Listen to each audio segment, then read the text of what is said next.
Hi everyone, my name is Rachel and I'm a nurse. I'm also a student up at Weber State in the Bachelor's of Nursing program. And I just want to talk to you guys today about cyberbullying and kind of in your age group and kind of how that looks and give you guys some resources and tools if you guys are experiencing cyberbullying and kind of just spread awareness and educate about it. I want to thank you guys for listening to my presentation and for Valerie for providing this opportunity for me. I hope I'm able to educate you guys and kind of spread some awareness. So let's go ahead and get started. I wish I was there with you guys in person to present this and give a handout, but with COVID and everything, I was not able to be there. But anyway, so I'm glad that social media has brought us together in this format. So let's get started if my PowerPoint will work here. So let's just talk about first about what is cyberbullying. There's lots of different components of it and sides of it, but more general definition is going to be sending mean messages or threats to a person's email account or cell phone number, spreading rumors through online or through text, posting hurtful or threatening messages on social networking sites or web pages, stealing a person's account information to break into their account and send damaging messages, or pretending to be someone else online to hurt another person. When we look at cyberbullying, we're really looking at social media platforms but it can be in any sort of situation where you are communicating with somebody else over on your phone or over the internet. So like mostly we're going to think of Instagram, Twitter, Facebook, Snapchat, TikTok, YouTube, Reddit, etc. But it can also happen, cyberbullying can also happen via text messaging or video calling or emailing. I also kind of wanted to point out that the First Lady's Public Awareness Campaign, I don't know if you guys know, but each of the First Ladies has a public awareness campaign.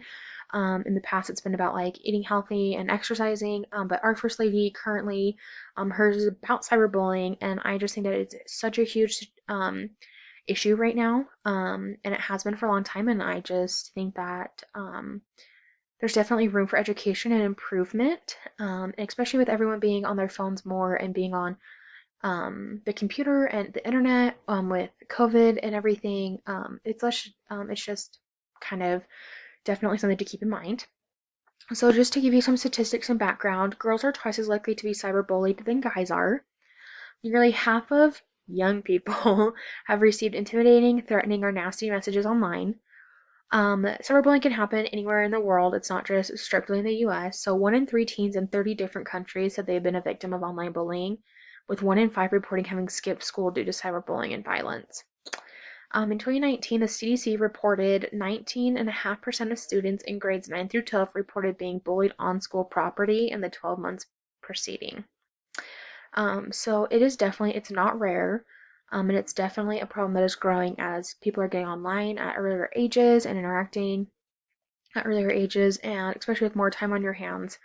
It would be interesting to see what the statistics about this year would be versus last year. So, who is at risk for being cyberbullied? Everyone.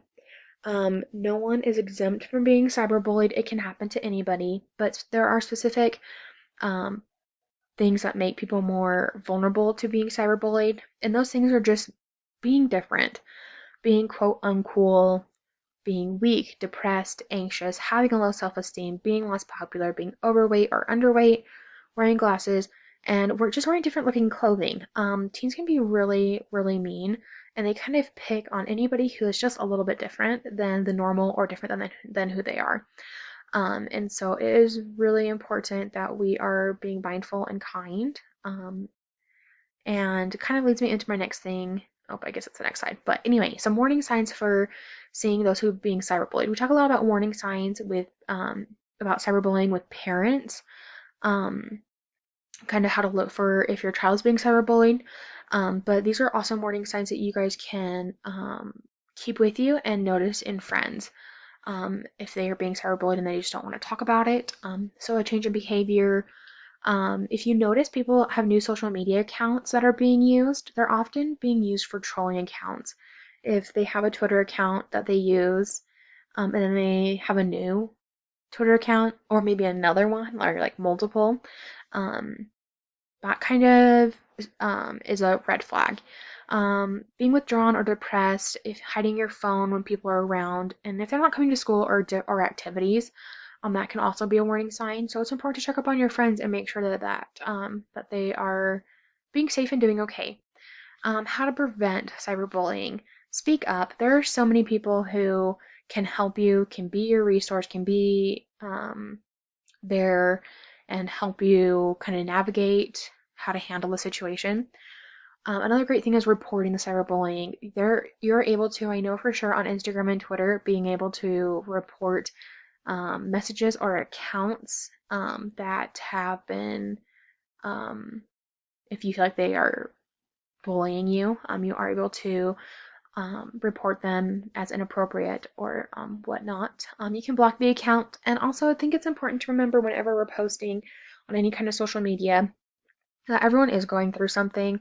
We just don't know. You don't know how harmful your words can be or how they come across. You can't hide behind a phone. You're not invincible as much as teens think they are, and they especially think they're invincible behind a phone. You aren't. And everything that posted online is there forever, even if you do delete it. So that's very something to keep in mind. Um, okay, this is the main thing that I want to focus on are your resources if you're being cyberbullied. Um, Talk to a trusted adult or peer. There are so many people who care about you guys, even if you feel like they don't. Parents, school teachers, coaches, um, religious leaders. Anyway, there's just so many people. Report on social media platforms. It is 100% okay to report to the social media platform if you feel like the person, or the account is bullying you. This is one that I'm not sure a lot of people know about, but reporting to school administration, just because the bullying does not happen at school, does not mean that just because the bullying is not happening at school does not mean that the school does not need to know about it. They do want to know about their students who are being bullied online and kind of things like that.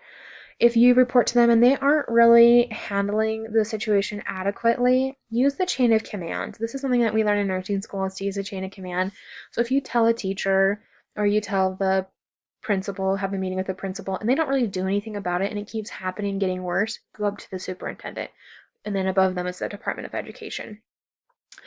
Um, those are such great resources, and just know that you always have resources. I also wanted to add in the National Suicide Hotline. Unfortunately, there are teens every year who do commit suicide because of cyberbullying, because they've been cyberbullied. And so I thought it was really important to include this number. It's also going to be on the handout.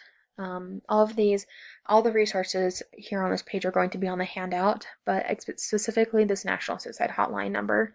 Um, just know that you're never alone. There's always resources. And we wanted you to have this. I wanted you to have this number to also be able to share with your friends, if kind of that came to be. Yeah, so those are kind of just my references of things where I got things. That's mostly just for school, but anyway, I just want to say thank you guys so much for having me and listening to my presentation. I hope you guys learned a lot, felt educated, and feel like you could educate people about cyberbullying and being able to prevent it, and then deal with it adequately if you are being cyberbullied. If you have any questions, I would love to answer them. Questions about cyberbullying, or if you just have any questions about nursing in general, I'd also love to answer them. You can get those questions to Valerie, and she can pass them along to me, or I can give you guys my phone number, and you're more than welcome to text or call me. Um, I will give that to Valerie, and I'll have her hand it out to you guys. But anyway, I hope you guys are staying safe and healthy. And anyway, just thank you so much for having me and letting me present to you guys and educate you guys. Again, if there's anything I can do for you guys, please don't hesitate to reach out. You can also come to me if you're being cyberbullied, and I can definitely help you along those things. I just want you guys to know that you do have resources. And yeah, so anyway, thank you so much. I so appreciate it. And I hope you guys have a great day. I wish I could, again, I wish I could have been there in person. Um, Thank you. Bye.